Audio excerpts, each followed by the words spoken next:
आज मैं आपको एक भक्ति कहानी सुनाने जा रही हूँ।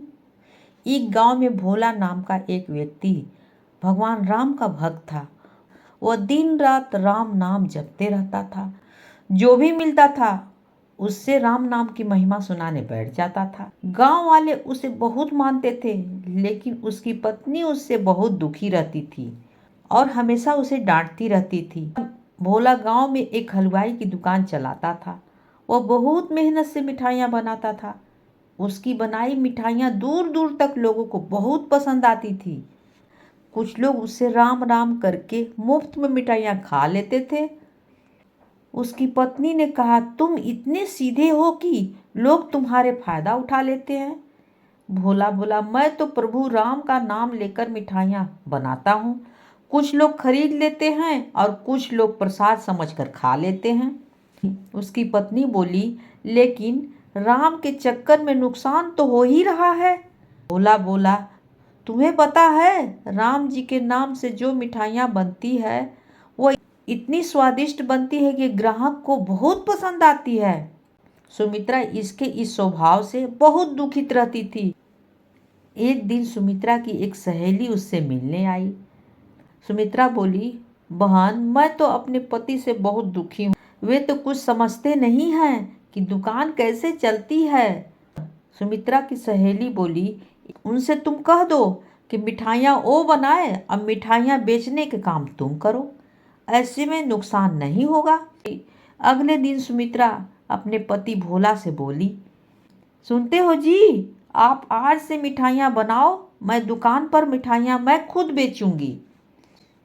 भोला बोला, ठीक है, जैसा तुम चाहो, लेकिन दो बातें याद रखना।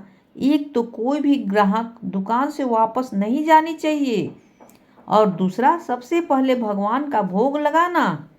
सुमित्रा दुकान पर बैठ जाती है। वह पूजा करती है, भगवान का भोग भी लगाती है। उसके बाद उसके पास ग्राहक आने लगते हैं। ऐसे में नुकसान नहीं होगा। अगले दिन पहले के दिनों की तरह उसकी मिठाइयाँ खूब बिकने लगती है। तभी एक बूढ़ा आदमी दुकान पर आया और कहा सुमित्रा बोली, बाबा क्या चाहिए? बूढ़ा आदमी बोला, बेटी, मुझे एक मिठाई खाने का मन कर रहा है, लेकिन मैं खरीद नहीं सकता हूँ। सुमित्रा बोली, बाबा, बिना पैसे की मिठाई यहाँ नहीं मिलती। मेरे पति पहले ही बहुत नुकसान कर बैठे हैं, अब यह सब नहीं होगा। बूढ़ा आदमी बोला, कोई बात नहीं है बेटा, वो जो राम जी को भोग लगी मिठाई है वही मुझे दे दो। उसे तो तुम बेचोगी नहीं, भगवान का प्रसाद समझकर दे दो। सुमित्रा बोली, नहीं बाबा, कहा ना आपको पैसे देने पड़ेंगे तभी मिठाई मिलेगी। यह सुनकर बूढ़ा आदमी वापस चला जाता है। शाम के समय जब भोला दुकान पर पहुंचा तो देखा भोग की मिठाई रखी है। भोला कहा, क्या हुआ, आज बाबा नहीं आए? सुमित्रा बोली, कौन सा बाबा? एक बूढ़ा आदमी आया था, मैंने भगा दिया उसे। भोला बोला, यह तूने क्या किया? जब मैंने दुकान खोली है हर दिन वे बाबा आते हैं और भोग की मिठाई खाते हैं। उनके आने से पहले मेरी दुकान बहुत कम चलती थी। जब से वे आने लगे शाम तक सारी मिठाइयाँ बिक जाती है। तुमने तो न जाने कितने लोगों को मुफ्त में मिठाइयाँ खिला दी। अगले दिन वह बूढ़ा आदमी नहीं आया। पूरे दिन सुमित्रा दुकान पर बैठी रही, लेकिन सारी मिठाइयाँ रखी रही। कोई ग्राहक नहीं आया।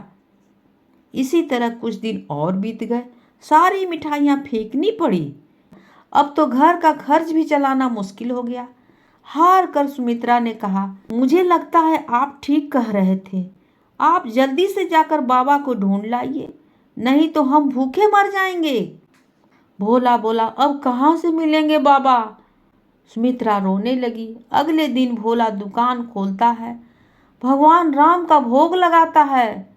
फिर दोनों एक डिब्बे में मिठाई लेकर मंदिर पहुंच जाते हैं। भगवान श्री राम के चरणों में मिठाई रखकर भोला कहता है, हे भगवान, हे प्रभु, आपने आना बंद क्यों कर दिया? सुमित्रा बोली, यह आप क्या कह रहे हैं? अपनी पत्नी से भोला बोला, ध्यान से देखो श्री राम की मूर्ति को।